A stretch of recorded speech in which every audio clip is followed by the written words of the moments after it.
Wapres dan sudah membicarakan dari berbagai aspek. Yang pertama dari aspek keadaan di sana, jadi sudah dimonitor langsung di pusat pengendalian yang sangat canggih yang ada BMKG yang sudah disiapkan. Kemudian juga bagaimana persiapkan jalur logistik. Kemudian juga dari sisi kesehatan, obat-obat juga tadi sudah dicek, sudah sampai di sana. Kemudian juga dari segi keuangan, sudah dikoordinasikan Ibu Menteri Keuangan yang sudah siap mensupport dari berbagai aspek. Dan juga kami dari perumahan,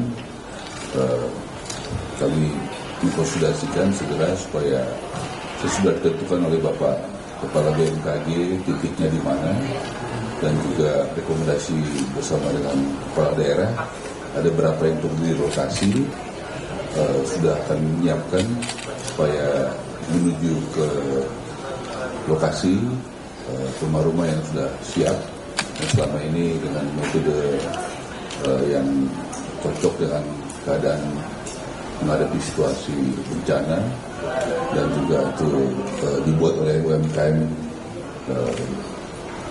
yang ada di Indonesia.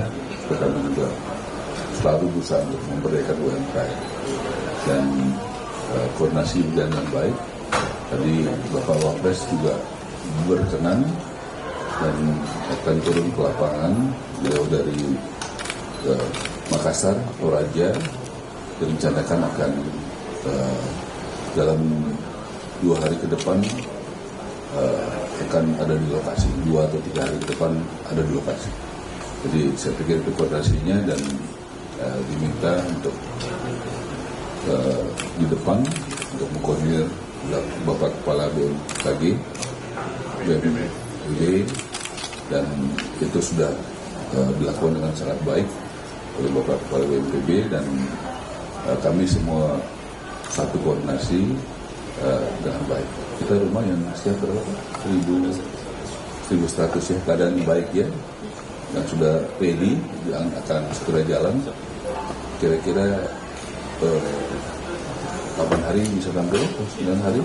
9 hari sudah bisa, kita perkirakan bisa sampai di lokasi.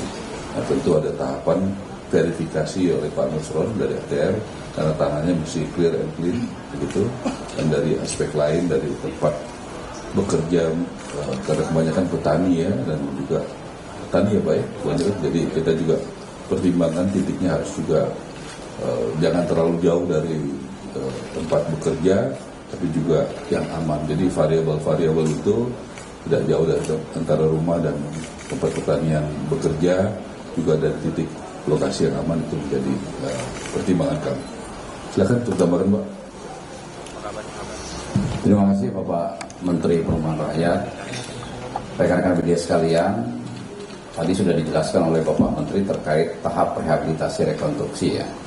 Jadi saya akan menyampaikan masalah tanggap darurat. Ini hari ke-8. Tanggap daruratnya direncanakan oleh pejabat Bupati Flores Timur adalah 58 hari, sehingga kita masih punya waktu 50 hari. Tapi tentu saja kita tidak menunggu sampai tanggap darurat selesai baru masuk tahap rehabilitasi rekonstruksi. Kasihan masyarakat. Tadi Bapak Menteri sudah menjelaskan langkah-langkah yang akan dilakukan. Nah, di tanggap darurat hari ke-8 ini gunungnya masih erupsi. Meskipun yang terbesar adalah yang terakhir hari Sabtu, tanggal 10 November 2024, itu sampai ketinggian 5 km.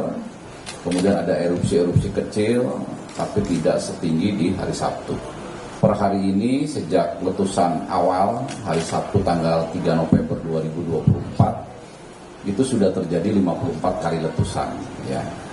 Nah, kemudian untuk pengungsian, tercatat sampai hari ini ada 11.553 orang. Ya. Sekarang ada di 8 titik pengungsian terpusat. Ada 6 titik di Kabupaten Flores Timur, ada 2 titik di Kabupaten Sika. Nah, yang di Kabupaten Sika 2 titik ini pun secara lambat laun nanti akan dipindah ke Flores Timur.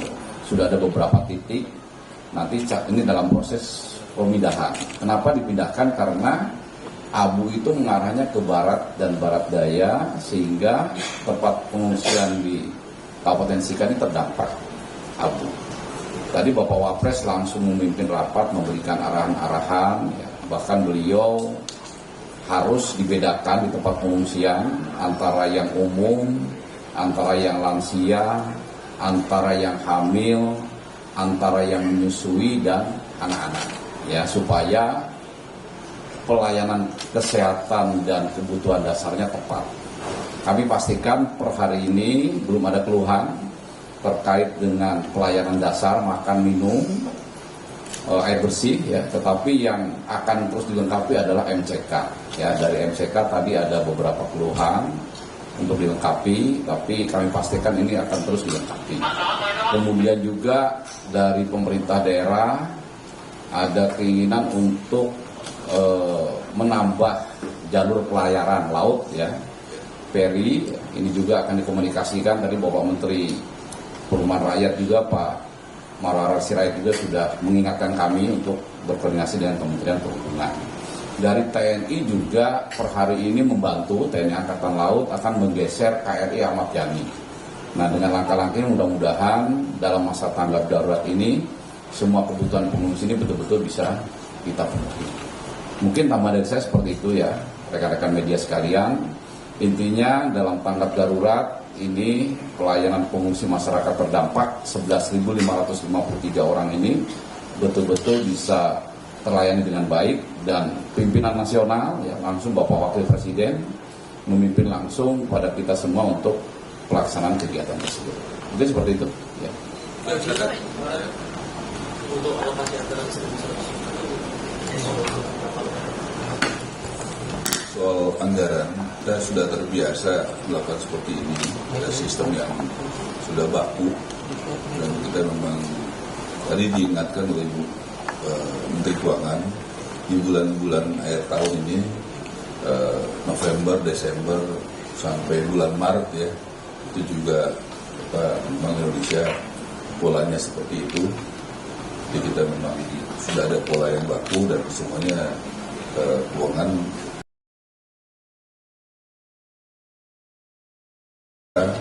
juga yang semangat gotong royong juga sangat kuat terasa, karena nanti Bapak Kepala yang akan koordinir juga dengan pemerintah daerah.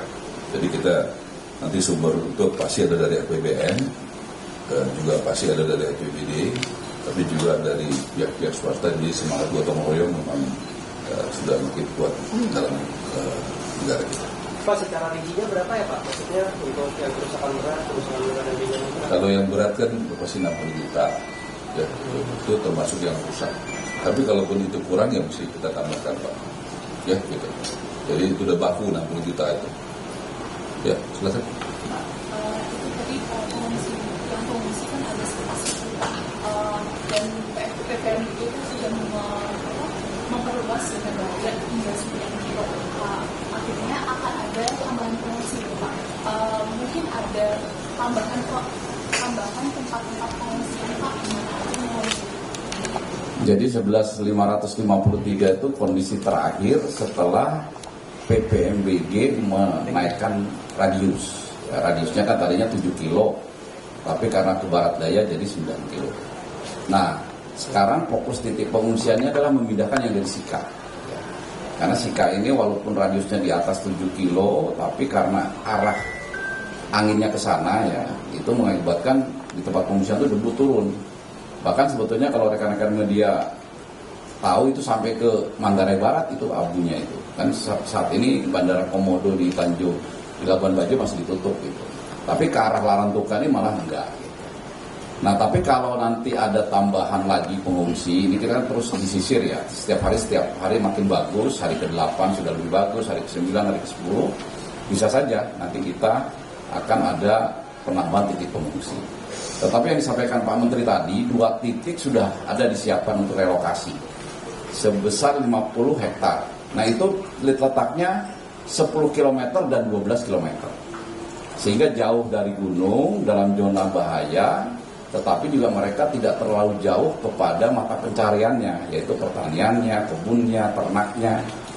Nah, tadi kami sarankan kepada Bapak Wapres bahwa ke depan seandainya gunung itu sudah reda ataupun sudah kembali dari menjadi waspada atau siaga begitu, masyarakat sudah boleh di radius 5 kilo, ya tapi yang penting tidak ditinggali gitu. Tapi hak tanah, hak kebunnya tetap seperti itu. Dana tunggu hunian kita berikan bagi masyarakat yang rusak berat. Mereka kan nggak mungkin tinggal di pengungsian. Nah, mereka misalnya menumpang di rumah saudaranya, mengontrak, ya kan, itu dapat dana tunggu hunian 500.000 per kakak kali 6 bulan. Kenapa 6 bulan? Asumsinya Pak Menteri Perumahan Rakyat kalau 6 bulan sudah jadi semua itu. Ya, jadi relokasi untuk sementara kami sampaikan ke Pak Menteri ada 2.700 unit rumah. Nah kalau pengalaman Semeru kan 1951 rumah dibangun oleh Kementerian Perumahan Rakyat waktu itu sudah sampai setahun, 135 hari selesai. Nah ini mungkin kalau tambah 700 kan rekan-rekan media bisa ikut.